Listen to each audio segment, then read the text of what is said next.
Gold, trusted gold buyers. మీరు తాకట్టు పెట్టిన బంగారాన్ని విడిపించి ఈ రోజు ఉన్న మార్కెట్ ధరకు కొనబడను. Hi, welcome to I dream. Allu Ramalingaiah Telugu సినిమాకి, తెలుగు ప్రేక్షకులకు అసలు పరిచయం అవసరం లేని పేరు. అంటే తెలుగు సినిమా హిస్టరీ చూసుకుంటే తెలుగు సినిమాలో ఆ నవ్వుల్ని వేరే స్థాయికి తీసుకెళ్ళిన కమెడియన్స్ కోకొల్లల మంది ఉన్నారు. కానీ వారందరిలో కల్లా అల్లు రామలింగయ్య గారి స్థానం, ఆయన ముద్ర ఎప్పటికీ ప్రత్యేకం. ఆయన ప్రేక్షకుల గుండెల్లో ఒక అజరామరమైన వ్యక్తి. సో అలాంటి గొప్ప కమెడియన్ గురించి, అలాంటి గొప్ప వ్యక్తి గురించి, ఆయన సినీ ప్రయాణం గురించి మరిన్ని విషయాలను తెలియజేయడానికి senior co director Kanagala Jayakumar గారు ఈరోజు మనతో పాటు స్టూడియోలో ఉన్నారు. వారిని అడిగి ఆ విశేషాలు తెలుసుకుందాం. హాయ్ సార్, నమస్తే. నమస్తే సార్. కొంతమంది పేరు తలుచుకోగానే పెదవులపైన చిరునవ్వు అలా పూస్తుంది. అందులో అల్లు రామలింగయ్య గారు మొదటి స్థానంలో ఉంటారు. అల్లు హాస్యపు జల్లు, అబ్బా, నవ్వులు వెదజల్లు, జోకులు సెట్లో ఉంటే గొల్లు గొల్లు. అల్లు రామలింగయ్య గారు మనకున్నటువంటి ఒక క్యారెక్టర్స్ ఆర్టిస్ట్. కైకాల సత్యనారాయణ గారు కానీ, రావు గోపాలరావు గారు కానీ, ప్రభాకర్ రెడ్డి గారు కానీ, జగ్గయ్య గారు కానీ, గుమ్మడి గారు కానీ, వీళ్ళందరూ మంచి క్యారెక్టర్ ఆర్టిస్ట్. అటువంటి ఆర్టిస్టుల్లో నిజంగా అగ్రగణ్యుడు అని చెప్పుకోవాలి. ఎందుకంటే కామెడీ చేయటం చాలా కష్టం అండి. కామెడీ రాయటం అంత కష్టము, కామెడీ చేయటం అంత కష్టము. అందులోనూ అల్లు రామలింగయ్య గారు అది పరకాయ ప్రవేశం అంటామే. ఆయన సీన్ చదివిన తర్వాత ఒకసారి చదవమంటాడు, చదవమని మరొకసారి చదువు అంటాడు. మళ్ళా సీన్ చదివే కదా, నీకు అర్థమైందా అని అంటాడు. నాకు అర్థమైందండి అని అంటాను. నీకు అర్థమైతే అలాగే నాకు అర్థం అవ్వాలి, మళ్ళీ చదువు అంటాడు. అలాగ చదివించుకుని దాన్ని బాగా ఆకలింపు చేసుకుని తర్వాత ఆయనకి కాస్త మర్చిపోతుంటాడు. మర్చిపోతున్నా మూడు బాలేదు అంటాడు అని 5-6 టేకులు తీసుకుంటాడండి. 5-6 టేకులు తీసుకునేసరికి ఎదుటి ఆర్టిస్టు అలసిపోతాడు, ఎగ్జాస్ట్ అయిపోతాడు. 7వ టేక్కి ఈయన మంచి ఫార్ములా వచ్చి అద్భుతంగా చెప్తాడు. చెప్పేసరికి ఆ సీన్లో ఈయన బ్రైట్గా కనిపిస్తాడు. సో ఆ విధంగా అది ఆయన ఆ టెక్నిక్ ఉపయోగించుకుంటున్నాడు. మొత్తానికి సీన్లో మాత్రం అల్లు రామలింగయ్య గారు ఉంటే చాలా బ్రైట్గా కనిపిస్తాడు. ఆయనకి స్క్రిప్ట్ పేపర్ ఆయన స్వతహాగా చదువుకోవడం ఇష్టం ఉండదా? మనం చదవాలి, మనం చదివి వినిపిస్తే ఆ డైలాగ్ని ఎట్టా పలకాలి అనేది ఆలోచిస్తూ ఉంటాడు. ఇప్పుడు చదువుతూ ఉంటే కాన్సన్ట్రేషన్ అంతా పేపర్ మీద ఉంటుంది. ఇప్పుడు డైలాగ్ చదివేటప్పుడు ఆ సౌండ్ విని దాన్ని ఫాలో అవుతూ ఉంటాడు అనమాట. అదొక టెక్నిక్ ఆయనది. తర్వాత అండి ఆ ఏజ్లో కూడా ఏంటి, గోపాలకృష్ణుడు సినిమాలో నాగేశ్వరరావు గారి పక్కన హీరో పక్కన, జనరల్గా హీరో పక్కన ఒక యంగ్ కమెడియన్ ఉంటాడు. ఈయన కమెడియన్. గోపాలకృష్ణుడు సినిమా చేశాను నేను. సో పక్కన నాగేశ్వరరావు గారు, రామారావు గారు పెద్ద పెద్ద హీరోలు ఉన్నా కూడా తన పాత్రకి మాత్రం ఎంత న్యాయం చేయాలో అంత న్యాయం చేస్తాడు. సో తర్వాత సీన్ ఏదన్నా డౌట్ వచ్చిందనుకోండి, డైరెక్టర్ గారు సీన్ చప్పగా ఉందండి చెప్తారా అంటాడు. అని దానికి బ్లడ్ అండ్ ఫ్లెష్ ఎక్కించడానికి రైటర్ చేత, డైరెక్టర్ చేత ఏదైనా యాడ్ చేసి తర్వాత ఆయన ఇంప్రూవైజ్ చేస్తాడు. విశ్వనాథ్ గారే ఇంప్రూవైజ్ చేస్తాడు, దాన్ని ఇంకా ఎన్హాన్స్ చేస్తాడు రామలింగయ్య గారు. అసలు సప్తపదిలో కానీ శంకరాభరణలో కానీ ఎటువంటి క్యారెక్టర్ చేశాడు నేను రామలింగయ్య గారు. ఆయన కమెడియన్ అనుకుంటాం కానీ చాలా గొప్ప క్యారెక్టర్ ఆర్టిస్ట్. ఆయన కామెడీ చేస్తాడు, తర్వాత ప్యాథాస్ చేస్తాడు, ఎటువంటి క్యారెక్టర్ అయినా సరే అద్భుతంగా చేస్తాడు. శంకరాభరణంలో జేబీ సోమయాజుల గారి క్యారెక్టరు, జేబీ సోమయాజుల క్యారెక్టర్కి ఒక స్టైల్ ఆఫ్ మ్యానరిజం ఉంటుంది. డైలాగ్ చెప్పటంలో కానీ టీవీలో కానీ ఒకటే స్టైల్ ఉంటుంది. అల్లు రామలింగయ్యకి 2-3 కోణంలో యాక్ట్ చేస్తాడు. ఆ క్యారెక్టర్కే వేరియేషన్స్ ఉంటాయి. ఆ క్యారెక్టర్లో చాలా వేరియేషన్స్ యాక్ట్ చేసి చూపిస్తాడు. కామెడీ చేస్తాడు, తర్వాత అతన్ని గద్దించేటటువంటి సీన్లో యాక్ట్ చేస్తాడు, అతనికి భయపడేటటువంటి సీన్లో యాక్ట్ చేస్తాడు. మళ్ళీ ఫైనల్గా అతన్ని ఎడ్యుకేట్ చేసి, ఎందుకురా నీకు నీ గానం, నీ కూతురికి పెళ్లి చేయలేకపోయే నీ పాండిత్యం ఎందుకురా, నీ గానం ఎందుకురా అని ఇరగదీస్తాడు. అటువంటి క్యారెక్టర్స్ కూడా అద్భుతంగా చేస్తాడు. ఒకసారి అండి అల్లు రామలింగ గారు మంచి పీక్ వచ్చిన తర్వాత ఆయన యాక్ట్ చేస్తుంటే ఏ మూమెంట్ చేసినా ఆడియన్స్ నవ్వుతున్నారని చెప్తున్నాడు. నేను ఏ మూమెంట్ చేసినా ఆడియన్స్ నవ్వుతున్నారు అని ఏడుస్తూ స్వాతంత్ర పోరాటం ఆ ఉద్యమాల్లో పాల్గొని జైల్లో ఉండేటప్పుడు ఒక్కడ పలకరించలేదు మమ్మల్ని, ఊరికే పిచ్చి గంతులు వేస్తే నవ్వుతున్నారు జనం అని సెట్లో ఏడ్చాడు. ఎంత బాధ ఉందో లోపల. తర్వాత ఆయన ఆర్టిస్ట్ అవ్వటానికి అంత ఎదగటానికి ఎంత మదన పడ్డాడో. తర్వాత ఆయన హోమియోపతి వైద్యం అనుకుంటా చేసేవాడు. వేషాలు వెతుక్కుంటూ ఆయన పర్సనాలిటీ ఒక పెద్ద పర్సనాలిటీ కాదు కదా, ఒక మాదిరి పర్సనాలిటీ. ఆ పర్సనాలిటీతో కామెడీ వేషాలు వేసుకుంటూ చిన్న చిన్న వేషాలు వేసుకుంటూ, ఎందుకు మగ మనసులో చిన్న వేషమే కదా. అవును. అందులో చేపలు పట్టే బోట్ నడిపేటటువంటి కో డ్రైవరు, అందులో డైలాగులు ఒక పక్క సొరచేపలు ఒక సప్ప తెరచాపలు అంటాడు. తెరచాపలకి సొరచేపలకి కాంబినేషను. అట్టా కొన్ని సొంతంగా ప్రయోగాలు చేస్తారు డైలాగులు, ఇదని కాదు జనరల్గా ఆ విధంగా. తర్వాత ఎవరన్నా పెద్ద డైలాగులు చెప్పాడు అనుకోండి, ఓ ఓ ఓ అంటాడు, అది ఎగిరిపోద్ది. అవును. ఆయన్ని అల్లు రామలింగ గారు ఎదురుగా యాక్ట్ చేయటానికి చాలా కాషియస్గా ఉండాలి. రావు గోపాలరావు కాంబినేషన్లో అద్భుతంగా చేశాడు. సత్యనారాయణ గారి కాంబినేషన్లో ఎవరితోనైనా సరే పక్కన అల్లు రామలింగ గారు ఉన్నారంటే కొంచెం జాగ్రత్తగా, ఎందుకంటే మసాలాలు వేస్తాడు అని జాగ్రత్త పడేటాడు. ఎందుకంటే కామెడీ గబుక్కున ఆకర్షిస్తుంది కదా. ఆ విధంగా అటువంటి అద్భుతమైనటువంటి ఒక చిన్న క్యారెక్టర్లు వేసి తర్వాత ఎదిగి, తర్వాత హీరో పక్కన కమెడియన్గా వేసి, తర్వాత అద్భుతమైనటువంటి పర్ఫార్మెన్స్ ఇచ్చి, ఒక మనకున్నటువంటి క్యారెక్టర్ ఆర్టిస్టులు రావు గోపాలరావు కానీ, సత్యనారాయణ కానీ, జగ్గయ్య గారు కానీ, ప్రభాకర్ రెడ్డి గారు కానీ ఎవరికి తీసిపోయినటువంటి పర్ఫార్మెన్స్ ఇచ్చి గొప్ప పేరు తెచ్చుకున్నాడు కమెడియన్గా. తర్వాత ప్రభుత్వం కూడా గుర్తించి ఆయన్ని పద్మశ్రీ పురస్కారం చేసింది. తర్వాత అండి చాలా నాన్ కాంట్రవర్షియల్ అయిన, ఎక్కడ విభేదించడు, ఎవరితోనూ విభేదించడు. ఆ మంచితనం కూడా ఉంది. తర్వాత చాలా కష్టపడి వచ్చాడేమో పాలకొల్లు నుంచి నాటకాలు వేసుకుంటూ సినిమా ఫీల్డ్కి వచ్చి చిన్న చిన్న వేషాలు వేసి ఎదిగినవాడు. కష్టం సుఖం తెలుసు, అంటే వేషాలకి పడ్డ కష్టం తెలుసు, ఆర్థిక పరమైనటువంటి కష్టాలు కూడా తెలుసు. ఒక సినిమాలో ఒక ప్రొడ్యూసర్తో 15,000 అడిగాడంట. 15,000 అడిగితే 10,000 అన్నాడంట. లేదు 15,000 అన్నాడంట. ఆయన 10,000 అంటాడు, ఈయన 15,000 అంటాడు. అంటే ఈ విషయమేమో అల్లు అరవింద్ గారితో చెప్తే, ఓ పని చేయండి, మీరు ఆ 10,000 మీరు తీసుకోబాకండి, సినిమా 6 నెలలు తీసుకుంటారు కదా సినిమా ప్రొడక్షన్ టైంకి, ఈ 6 నెలలు అయిన తర్వాత వడ్డీతో సహా 10,000 తీసుకోండి, లాస్ట్లో తీసుకోండి అని అల్లు అరవింద్ గారు చెప్పటం, కొడుకు సలహా. తర్వాత మరి తండ్రి గారి కష్టాలు, ఆయన డెవలప్మెంట్, ఆయన ప్రయాణం చూశాడు కదా, ఈయన కూడా చాలా జాగ్రత్తగా అల్లు అరవింద్ గారు.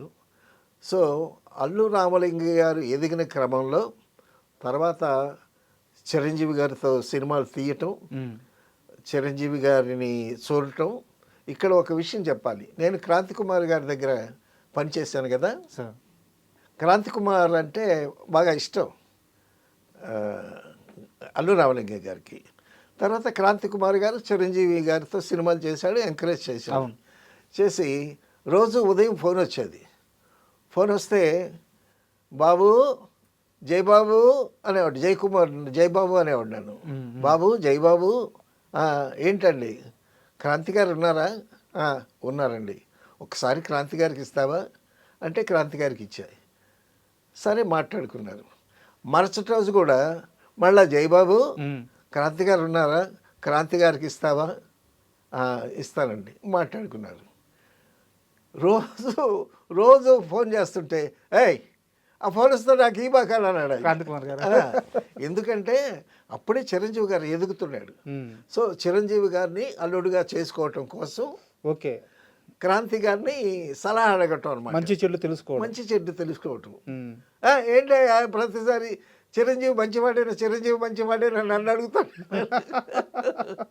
ఆ విధంగా చిరంజీవి గారిని బాగా గమనించి ఆయన్ని అల్లుండి చేసుకోవటానికి ప్రయత్నించి సఫలమయ్యి ఆయనతో సినిమా తీసి తర్వాత చిరంజీవి గారు తర్వాత ఆ అల్లు వాళ్ళ బియ్యం అందుకోవటం తర్వాత చిరంజీవి గారి భవిత కూడా చాలా ఉజ్వలంగా అయిందని చాలామంది అంటూ ఉంటారు. అయితే ఇక్కడ ఒక చిన్న విషయం సార్, ఆయన ముందు చూపు చూడండి సార్. అంటే మెగాస్టార్ చిరంజీవి గారు అంటే ఇండస్ట్రీకి అప్పటికే ఆయన ఒక మంచి ఫైల్ మీద ఉన్నాడు. అవునవును. ఈ కుర్రాల్లో ఒక స్పార్క్ ఉంది, ఇండస్ట్రీని ఏళ్తాడు. ఆయన అప్పుడే ఆ వ్యక్తి స్కిల్ని, అతని క్రమశిక్షణని అన్నీ గుర్తించి అల్లుని చేసుకోవాలనుకోవడం. యాక్చువల్గా అయితే అప్పుడు చిరంజీవి గారి కంటే కూడా అల్లు రామలింగయ్య గారే పెద్ద స్థానంలో ఉన్నట్టు కదా, ఆయన పెద్ద స్టార్ కదా. కానీ ఒక కుర్రాడి కష్టాన్ని, ఆయన క్రమశిక్షణని గుర్తించడం అనేది ఆ ముందు చూపు నిజంగా. అవునవునవును, చాలా గొప్ప విషయం అండి అది. ఎందుకంటే ఒక ఆడపిల్లల తండ్రిగా అందులో సినిమా ఫీల్డ్లో ఉండి, అవును, అందులో చిరంజీవి గారు అప్పుడు ఒక తారాజువలాగా వస్తున్నాడు ఆయన. ఆ సాంగ్స్ కానీ ఆ ఫైట్స్ కానీ అవన్నీ చూసేవాడు, ఈయన దగ్గర నుండి చూసేవాడు. సో ఒక టైంలోనండి రామారావు గారి సినిమాలు, నాగేశ్వరరావు గారి సినిమాలు, కృష్ణ గారి సినిమాలు, శోభన్ బాబు గారి సినిమాలు ఉన్నాయి, బ్రహ్మాండంగా ఆడుతున్నాయి. చిరంజీవి గారి ఎంట్రీ ఒక గమ్మత్తైన ఎంట్రీ అయింది. ఈయన రావటంతో ఈయన చేసే డాన్సులు కానీ, ఆ డాన్సుల్లో ఉండేటటువంటి గ్రేస్ కానీ, ఈయన చేసేటటువంటి ఫైట్స్ కానీ ఇవన్నీ బాగా వెరైటీ అయ్యాయి. ఆ వెరైటీ అయ్యేసరికి ప్రతి వాళ్ళు చిరంజీవి గారితో సినిమా తీయాలి, చిరంజీవి గారితో సినిమా తీయాలి. సో అటువంటి పరిస్థితుల్లో చిరంజీవి గారిని గమనించి ఆయన్ని అల్లుడు చేసుకోవాలనేటటువంటి కోరిక, తర్వాత పెద్దల్ని సంప్రదించటం, అవన్నీ చేసి మొత్తానికి అల్లుడిని చేసుకోవటం, తర్వాత ఆ రెండు ఫ్యామిలీలు కలవటం, తర్వాత కలిసిన తర్వాత కూడా ఆ రెండు ఫ్యామిలీలు ప్యారలల్గా అభివృద్ధి. మామూలు అయితే ఇక్కడ ఒక చిన్న విషయం గురుగారు, మీరే క్లారిటీ ఇవ్వాలి. చిరంజీవి గారికి నిజానికి ఆయన స్వయం కృషి, అసలు ఆయన కష్టం అది వేరే వ్యక్తి పేరు పెట్టేది, వేలెత్తి చూపించేది కాదు, అన్మ్యాచబుల్. అది ఇంకో చిరంజీవి రాడు, ఉండబోడు. అయితే ఆ చిరంజీవి గారి ప్రయాణంలో అల్లు రామలింగ గారికి అల్లుడు అవ్వడం ఆయనకి ఎంత మేర కలిసి వచ్చింది, అది ఎక్స్ట్రా బూస్ట్ ఏమన్నా అయిందా? ఏమండి, చిరంజీవి గారు అప్పటికే అసలు ఆయన రావటం అని మంచి డాన్సర్గా వచ్చాడు. తర్వాత ఫైట్లు కూడా అద్భుతంగా చేస్తున్నాడు. ఆ ఫైట్లో మంచి స్పార్క్, ఇప్పుడు అందరూ ఫైట్ చేస్తారు, ఆ ఫైట్లో స్పార్క్, తర్వాత ఆ ఎక్స్ప్రెషను చాలా స్పార్కింగ్గా వచ్చాడు. అప్పటికే ఆయన ఎదిగి ఉన్నాడు. సో ఆయన ఎదుగుతూ ఉన్నాడు కాబట్టే ఈయన అల్లుడిని చేసుకుందాం అనేటటువంటి ఉద్దేశం ఉంటుంది న్యాచురల్గా. సో అయితే ఏమవుతుందంటే ఇప్పుడు పువ్వుకు తాబెబ్బినట్టు already is it a flower, ఆ ఫ్లవర్కి వాసన లేకపోతే ఏముంటుంది? సో వాసన చేరిందనుకోండి, అది ఆగ్రహణిస్తాం. అలాగా అప్పటికే ఆయన ఫైల్లోకి వస్తూ ఉన్నాడు. తర్వాత అల్లు అరవింద్ గారు జాయిన్ అవ్వడం కూడా, అరవింద్ గారు జాయిన్ అవ్వటం ఒక ప్లానింగ్ వచ్చేసి ఆయన తర్వాత ఇప్పుడేంటి, చిరంజీవి గారిని అన్నీ ఆయన చూసుకునే పరిస్థితి లేదు, పక్కన అల్లు అరవింద్ గారు ఉన్నారు కాబట్టి సో ఆయనకు కొంత బాధ్యత అప్పచెప్పి కాల్ షీట్ చూసుకోవటం, ఆర్థికమైనటువంటి ఉంటాయి కదా అవన్నీ ఆయన చూసుకోవటం. ఆయన అందులో మాస్టర్స్ కదా. అవును. సో ఈయన ఎదుగుదలకి అన్నీ ప్లస్ అయ్యాయి. తర్వాత అల్లు రామలింగయ్య గారు వేసినటువంటి సీడ్స్ ఒక మహావృక్షం అయ్యి ఇప్పుడు బాగా విస్తరిల్లి, సో ఆ ఫలాలన్నీ ఆ ఫ్యామిలీ అందరూ అనుభవిస్తూ ఉన్నారు. సో ఒకసారి అల్లు అర్జున్ గారు కూడా అన్నారు అనుకుంటాను నేను, మా తాత ఇండస్ట్రీకి రాకపోతే అసలు మాకు ఇంత అవకాశాలు వచ్చేవి కాదు అని బన్నీ గారు అంటాం కూడా నేను ఎక్కడో విన్నాను నేను. సార్ సో ఈ విధంగా ఒక రెండు కుటుంబాలు కలిసాయి. ఆ రెండు కుటుంబాలు కలిసి తర్వాత మళ్ళా చిరంజీవి గారి ఇంటిలో నుంచి మరొక హీరో. సో ఇదంతా నేను అనుకోవటం ఏంటంటే సురేఖమ్మ గారి అదృష్టం. ఒక మంచి భర్త, ఒక మంచి కొడుకు, ఒక మంచి కోడలు. సో మంచి మంచి మంచి వైభవం. తండ్రి కానీ అన్నదమ్ములు కానీ మేనల్లుడు కానీ ఎంత అదృష్టం అండి సురేఖమ్మ గారి అదృష్టం. వీళ్ళందరికన్నా ఆవిడ అదృష్టవంతులు నిజంగా సార్. సో మీరు చెప్తుంటే అర్థమవుతుంది. అవునవును. ఏ రిలేషన్ తీసుకున్నా వాళ్ళ ఫీల్డ్ టాప్ లో ఉన్నారు అందరూ. సార్ ఇటుపక్క అల్లు రామలింగయ్య ఫ్యామిలీ కానీ, అవును, అటుపక్క చిరంజీవి గారి ఫ్యామిలీ కానీ. చిరంజీవి గారి తండ్రి సినిమాలో యాక్ట్ చేశాడంట. చిరంజీవి గారు అంటారు మా నాన్న పర్సనాలిటీ మాకెవరికి రాలేదని. ఆయన మంచి హైట్, వెంకట్రావు గారు. సో చిరంజీవి గారు అందరికన్నా పెద్దవాడు అనుకుంటా వాళ్ళ ఫ్యామిలీలో. మరి పెద్దవాడిని సినిమాలోకి రావడానికి ఆయన ఎలా చేయటం మెచ్చుకోవాలి. అంటే ఆయనకు కూడా సినిమాల మీద ఇంట్రెస్ట్ ఉండాలి. సో అన్నీ కలిసి వచ్చాయండి, అన్నీ కలిసి వచ్చాయి. చిరంజీవి గారు రావటం సావిత్రి ముందు ఆయన డ్యాన్స్ చేస్తే, సావిత్రి నువ్వు మంచి ఫైల్లోకి వస్తావయ్యా, చాలా బాగా డ్యాన్స్ చేస్తావు, మంచి ఈజ్ ఉంది. హీరోలు అందరూ డ్యాన్స్ చేస్తారండి, డ్యాన్స్ చేయని హీరో ఎవరు ఉంటారు? కానీ ఆ డ్యాన్స్లో ఆ గ్రేస్, ఆయన చేతులు, ఆ కాళ్ళు, ఆ గ్రేస్ ఎవరికి రాదండి సార్. అది గ్రేస్ ఓకే, అది ఆయనకి మాత్రమే ప్రత్యేకం ఆ గ్రేస్. కానీ ఆ డాన్స్ని ఎంజాయ్ చేసే విధానం సార్, దాన్ని పనిలా కాకుండా అవునవును ఆయన చాలా ప్రేమిస్తాడు ఆ డాన్స్ చేయడం. ఆయన ఎక్స్ప్రెషన్స్ లో కానీ ఆ బాడీలో కానీ అవునవును ఆ ఫేస్లో కూడా జోష్ ఉంటుంది. అవునవును జోష్ ఉంటుంది. అంటే కష్టమైనటువంటి మూమెంట్ చేస్తున్నామని కాకుండా, మాకు డాన్స్ మాస్టర్స్ ఎంత కష్టమైన మూమెంట్ చేసి చూపిస్తారు డాన్స్ కొరియోగ్రాఫర్స్. ఈయన దాన్ని గమనించి వెంటనే చేయలే, ఆయన దాన్ని గమనించి దానికేదో చిన్న మార్పు యాడ్ చేస్తాడు ఈయన. అదే అద్భుతంగా, అది బ్యూటీ. సో అందులో గ్రేస్ ఏంటి, శ్రీదేవి పక్కన డాన్స్ చేయటం అంటే మామూలు. కొంతమంది హీరోస్ ఉన్నారు, పేర్లు అనవసరం. శ్రీదేవి పక్కన యాక్ట్ చేస్తే శ్రీదేవి ఎటు కాలు వేస్తుంది అటు కాలు. అద్భుతమైన డాన్సర్ కదా ఆవిడ. సో ఆవిడ పక్కన కూడా అద్భుతమైనటువంటి చేసి, ఇక చిరంజీవి గారంటే ఫైట్స్, డాన్స్, నవ్వుతున్న భవిష్యత్తు.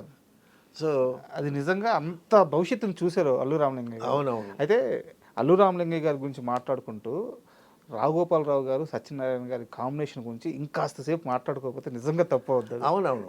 అసలు ఎలా సార్ వాళ్ళ తర్వాత అండి వాళ్ళ కాంబినేషన్ కిరాయి కోటిగాడు చూసారా లేదా మీరు? సార్ చూసాను. కిరాయి కోటిగాడులో అల్లు రామలింగయ్య,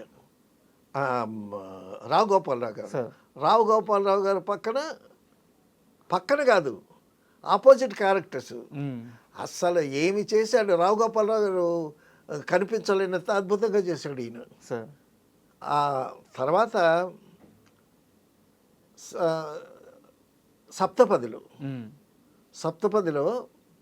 ఆ జేబీ స్వామియాజులతో ఈయన కాంటాక్ట్స్, ఈయన సీన్లు చాలా అద్భుతంగా చేశాడు. ఒకసారి విశ్వనాథ్ గారి సినిమాలో షూటింగ్ జరుగుతుందండి. షూటింగ్ జరుగుతుంటే కేవీ చలం అనే ఒక ఆర్టిస్ట్ ఉండేవాడు. కేవీ చలం అల్లు రామలింగయ్య గారి కూతుర్ని చేసుకుందామని ఆయన మీద ప్రేమ చూపించడానికి, ఆయన బొగ్గ మీద ఏగవాలిందని ఇలాగని తీసేస్తాడు ఆ ఈగని. అంటే ఆయనకి ఎంత ప్రేమ ఉందో అని చెప్పటం కోసం అనమాట. సో ఏమైంది, రిహార్సల్స్లో ఏదో చేశారు.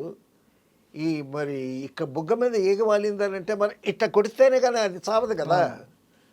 ఆ టేక్లో కొట్టేటప్పుడు కొద్దిగా గట్టిగా దెబ్బ తగిలింది. దగ్గర కట్ అని అన్నాడు.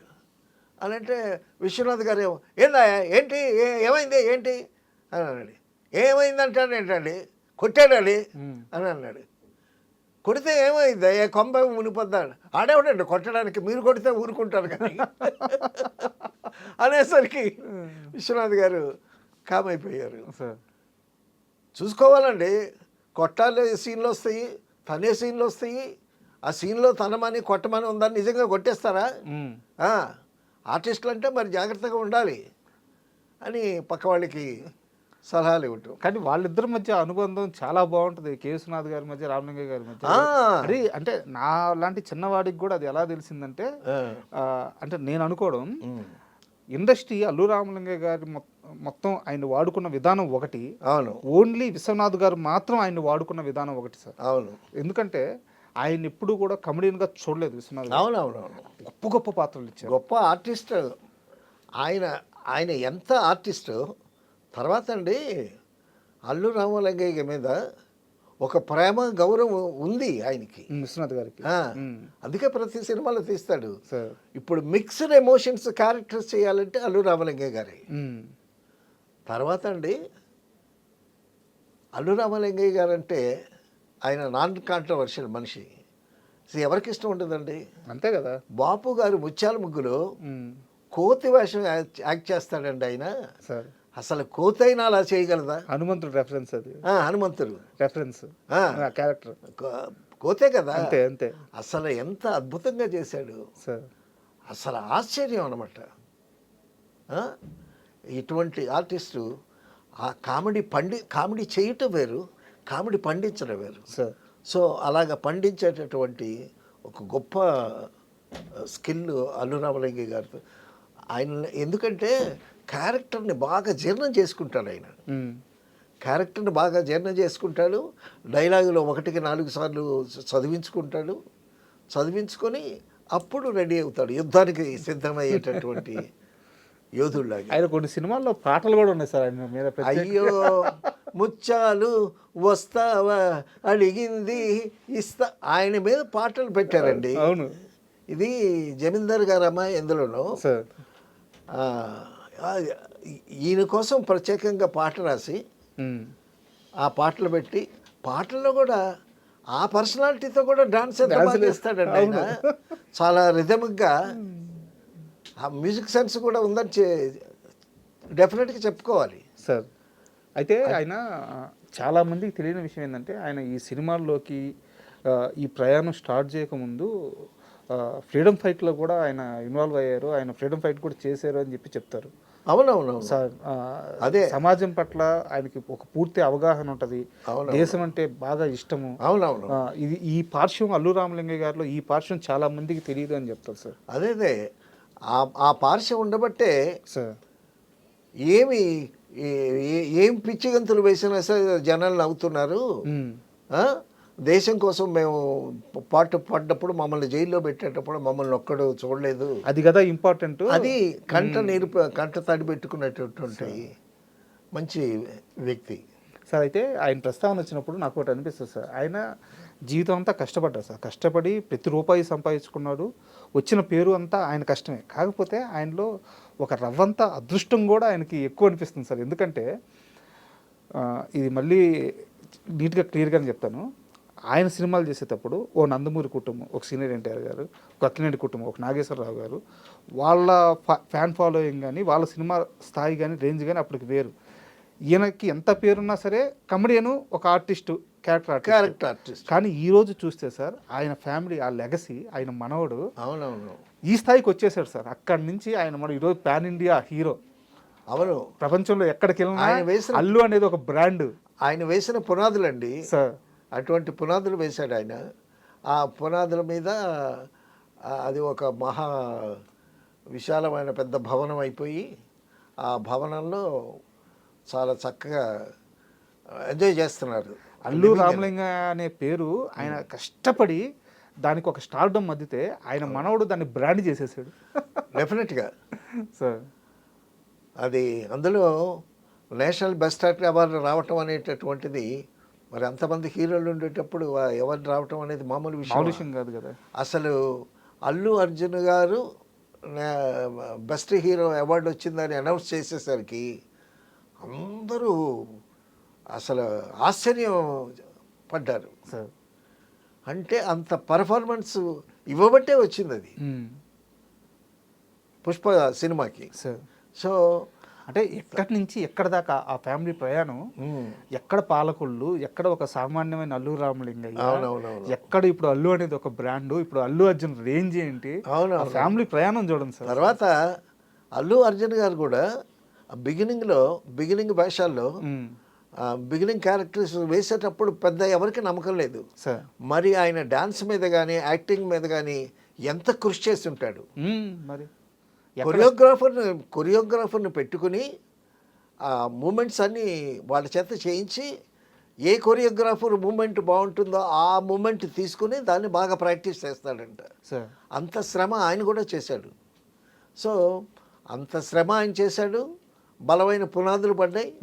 తర్వాత అల్లు అనేటటువంటి మీరు అన్నట్టు ఆ బ్రాండ్, ఆ రేంజే ఆ విధంగా పెరిగిపోయి ఇప్పుడు అల్లు అనేది ఒక పెద్ద బ్రాండ్ అయిపోయింది దేశం మొత్తం మీద. అవునవును. సో నిజంగా గ్రేట్ సార్. గొప్ప వ్యక్తి గురించి ఒక గొప్ప ప్రయాణం. చాలా మందికి అల్లు రామలింగయ్య గారి జీవితం ఒక పాఠ్యాంశం లాంటిది.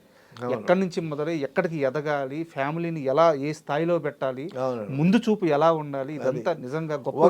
ఒక కుటుంబానికి సార్ ఒకడు ఎదిగితే చాలండి, సార్ ఆ కుటుంబాన్ని అంతా లేవనెత్తచ్చు. సో ఆ విధంగా పరిశ్రమ చేయటం, అంత కష్టపడటం అనేటటువంటిది చాలా గొప్ప విషయం. సో ఆ కష్టానికి ఫలితం అందరూ అనుభవిస్తున్నారు. ఆయన్ని ఆదర్శంగా తీసుకొని వీళ్ళు కూడా కష్టపడి పనిచేస్తున్నారు. అవును, అది కావాలి ముఖ్యం. ఎవరో సంపాదిస్తే మనం ఎంజాయ్ చేయటం కాదు, వాళ్ళు ఎంత కష్టపడ్డారు, వాళ్ళు ఏ విధంగా సంపాదించారు. సో దాన్ని స్ఫూర్తిగా తీసుకొని ఆ మార్గంలో ప్రయాణం చేసి అది మంచి విషయం, అది గొప్ప విషయం. సో నిజంగా సూపర్ సార్, గొప్ప విషయాలు తెలియజేశారు. అవును, నిజంగా thank you very much. Thank you. And for more videos, please subscribe to iDream. Please subscribe to iDream. Please subscribe iDream. And please subscribe to iDream. For more videos, subscribe to iDream. please like, share and subscribe to the channel. Congratulations, iDream. Subscribe to iDream. Subscribe to iDream. So subscribe to iDream Media. iDream की iDream team अंदर की huge congratulations. Please subscribe iDream Media. Please subscribe to iDream. Subscribe iDream. Please subscribe to iDream. iDream అంటే నా కళల channel subscribe చేసుకున్న నోరు తిరుగుతలేదు, మీరైతే గంట గుర్తు కొట్టండి. For more such videos, please subscribe to iDream. Subscribe to iDream. Please subscribe to iDream. Please subscribe iDream Media. Please do subscribe to iDream. Please subscribe to iDream Media. For best entertainment and information, please subscribe iDream. And don't forget to subscribe to iDream.